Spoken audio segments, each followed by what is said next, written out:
All right, so now this is our application of 12.5, the fundamental theorem of calculus. So again, with the fundamental theorem of calculus, we are now in the definite integral stage, which means we have values that we are going to evaluate. So let me read I just wrote down the highlights. Let me read the question to you. A company produces a printer that also scans documents. The research department produced the marginal cost function. So here's your marginal cost function, where C of X is the total cost in dollars, and X represents the number of printers produced in a month. The question is, compute the increase in cost going from a production level of 100 printers per month to 500 printers per month, and then set up a definite integral and evaluate. So here's some things that you want to be aware of.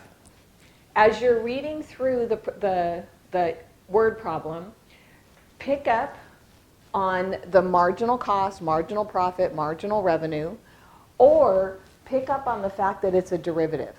So when you know that you're given a derivative, that should be an indicator that, okay, I have to take it back to the cost function. So also identify, what do the variables represent?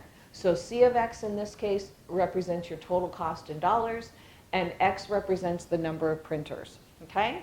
So now, the next thing that I want you to notice is it says compute the increase in cost. So what that means is if it's an increase in cost, you're going to have a positive answer. If it says a decrease in cost, it's going to be a negative answer. This is a really important aspect of being able to read a word problem because it gives you hints throughout the word problem. All right? Increase means, okay, I have to have a positive answer. So if you get a negative answer, you know you did something wrong. All right. And we're going from a level of 100 to 500. Okay? So in other words, as a business owner, you are increasing your production level, and you're seeing what the increase of cost is going to be to your company. All right, so here we go. We're going to set up the definite integral. So we're finding an integral. We're going from 500 to 100. All right, so we're increasing. So the higher number goes on top, the lower number goes on the bottom.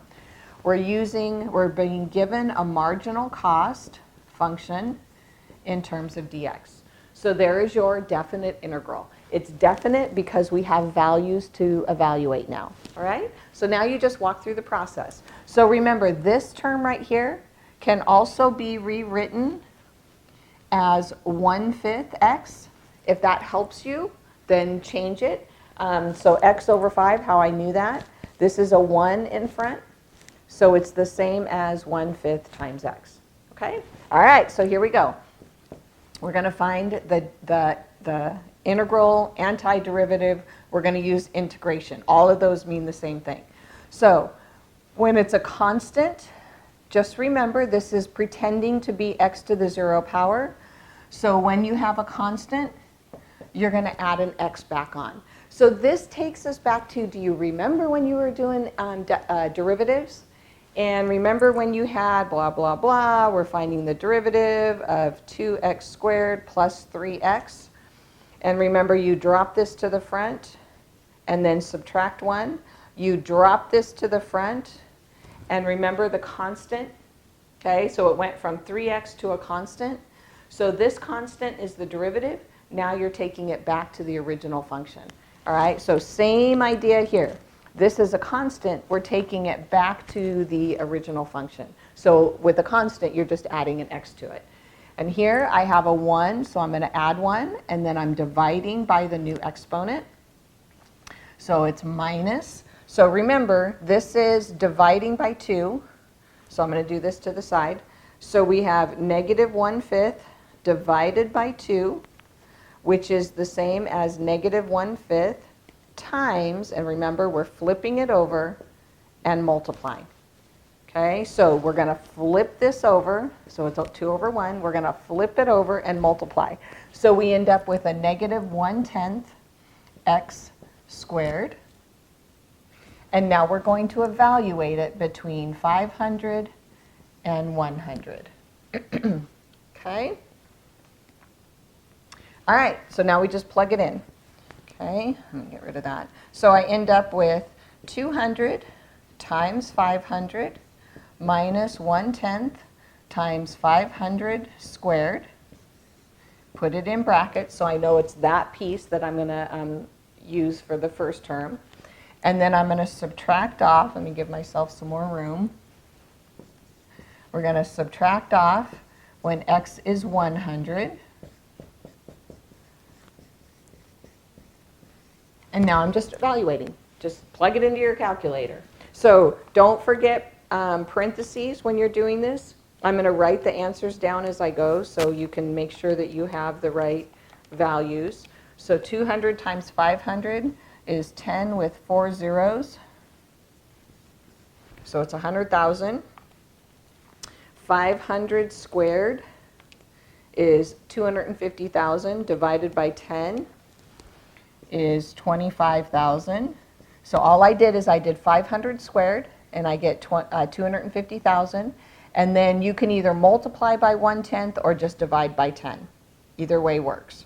So then I have 100,000 minus 25,000 and I get 75,000.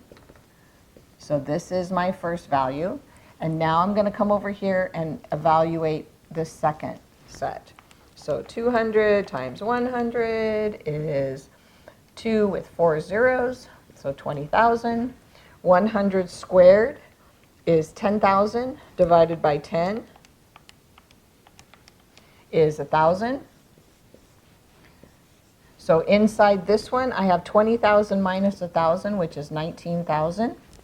And now I'm subtracting. So 75,000 minus 19,000, I get, I'll do it over here. Man, I miss my big boards. 56,000.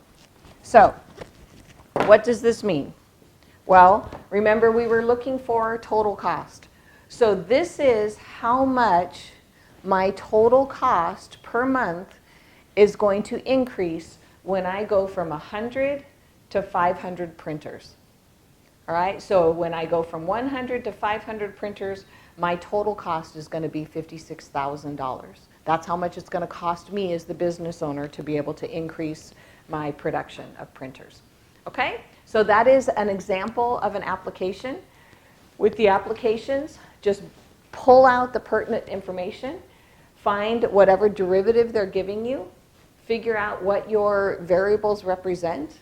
So in this case, the C of x is total cost, x is the number of printers, C prime of x is your marginal cost, so make sure you have that understanding. And then you're just going to set up your antiderivative, find the original function, and then evaluate between the two values. And that's it.